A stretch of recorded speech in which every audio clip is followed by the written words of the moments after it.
Halo semuanya. Kami dari kelompok 511 TP5 ingin mempersembahkan video dokumenter sejarah mengenai Gedung Juang 45 Surakarta. Sebelum itu, izinkan kami memperkenalkan diri terlebih dahulu. Nama saya Ijinis Dimas Prameswardana, nomor absen 7. Saya Mikael Vidyananta, nomor absen 27. Saya Charlie Fardus Wijaya, absen 5. Nah, pada kali ini kami akan mempersembahkan tentang Gedung Juang 45 Surakarta, salah satu bangunan peninggalan kolonial yang memiliki peran penting dalam perjalanan bangsa dan masyarakat sekitar. Video ini adalah video asesmen sumatif akhir semester dari mata pelajaran sejarah dan bahasa Jawa fase E kelas 11 semester 1 SMK Mikael Surakarta. Semoga bermanfaat untuk kalian semua ya.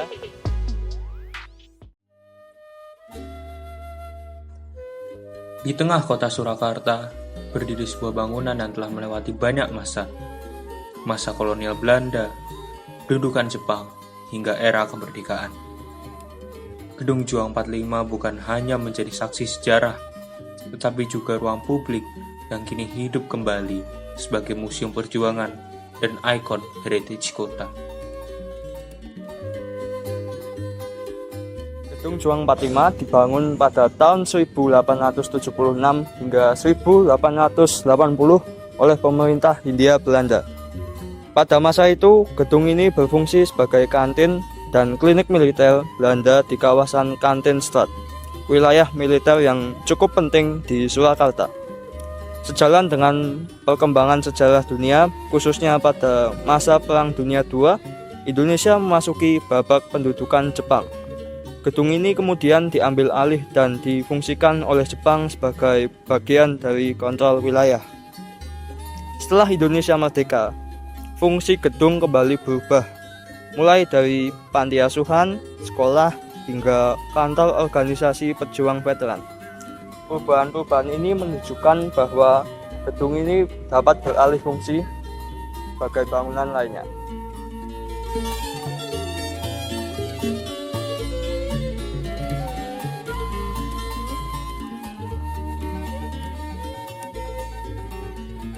Pada masa kolonial, Gedung Juang merupakan fasilitas penting bagi militer Belanda. Di sini dilakukan kegiatan administrasi, logistik, dan pelayanan sosial bagi militer Belanda. Keberadaan bangunan ini sekaligus memperlihatkan bagaimana kolonialisme membentuk tata kota dan menata ruang sosial bagi masyarakat pribumi. Jika dulu masyarakat memandang bangunan kolonial sebagai simbol penjajahan, kini pandangan itu telah banyak berubah. Gedung Juang 45 dipandang sebagai warisan sejarah yang perlu dipahami, dihargai, dan dijaga. Revitalisasi pada tahun 2014 hingga 2019 tidak hanya menjadikan museum perjuangan, tetapi juga ruang publik yang lebih hidup dan ramah bagi semua kalangan. Saat ini, Gedung Juang 45 berkembang sebagai tempat wisata estetik di kota Surakarta. Banyak pengunjung datang untuk menikmati suasana bangunan kolonial yang klasik, berfoto di area luar maupun dalam gedung, bahkan hingga menikmati suasana sore yang ramai di sekitarnya. Kawasan di sekitar gedung juga menjadi spot nongkrong yang populer, termasuk hadirnya gerai gelato yang menjadi favorit anak muda dan keluarga. Kehadiran kuliner seperti gelato menjadikan area ini semakin ramai pada sore hari hingga malam hari, dan memperkuat daya tariknya sebagai ruang wisata heritage yang modern. Lalu, bagaimana dampaknya bagi warga sekitar? Untuk mengetahuinya, kami mewawancarai masyarakat yang tinggal di lingkungan Gedung Juang 45.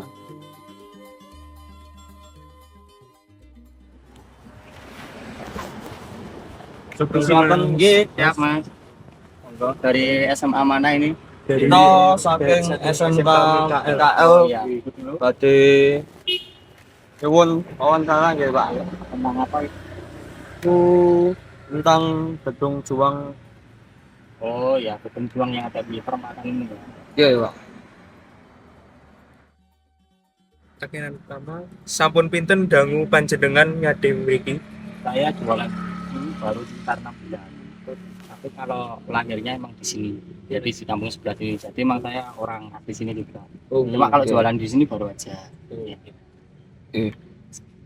Pertanyaan yang kekalih, Napa wonten bedaninipun ingkang sadyane Bapak habis gedung juang itu dibuka mawon? Ya mungkin ada beberapa efek ya. Yang dulunya kan jadi kronologinya itu dulu kan itu asrama militer kan. Waktu saya lahir asrama militer, terus waktu saya kecil sekitar SD atau SMP itu kan tetap mangkrak. Jadi mangkrak tidak digunakan buat apa. Jadi kalau orang bilang akamsi ya, anak kampung sini ya. Orang anak-anak kecil kampung kalau main biasanya di sini. Terus lambat tahun kan itu akan mangkrak. Terus dibangun yang ada yang itu ada warung kopi, terus ada apa namanya, ada nama gedung gedung pertemuan juga kan di situ buat pernikahan juga. Jadinya semakin kesini semakin ramai. Kalau dulu kan kesannya mangkrak itu kesannya kayak silup horor. Karena orang Jawa bilang itu dulu. Jadi kalau dengan adanya ini Bang, tapi kelihatan masih ada ramenya. Jadi yang dulunya sini kan jalannya sepi jadi tambah ramai lagi.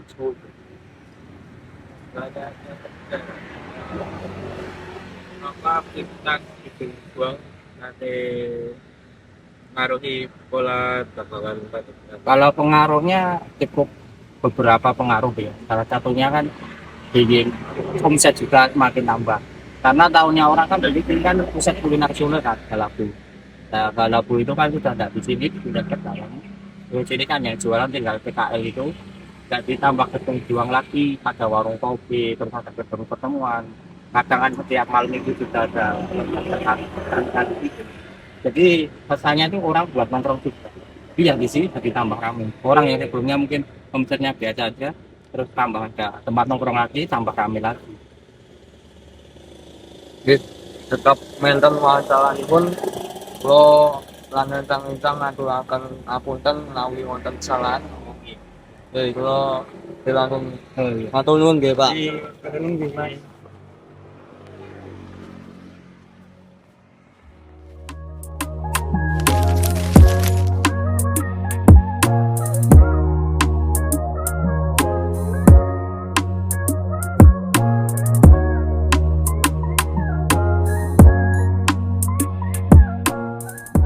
Dari perjalanan Gedung Juang 45, kita dapat belajar banyak hal, yaitu bagaimana perjuangan kita di masa kolonialisme, bagaimana dampak kolonialisme, dan bagaimana cara kita bangkit.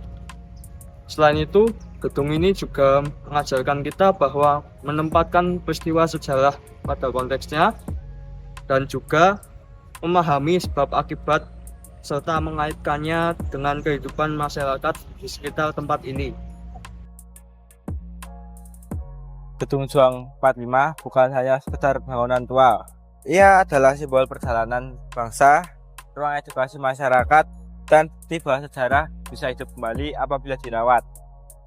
Dengan menjaga warisan sejarah, kita menjaga identitas dan jati diri bangsa. Dari masa lalu, kita belajar menata masa depan. Ya, itu dia film dokumenter dari kami kelompok 5 mengenai Gedung Juang 45. Terima kasih telah menonton.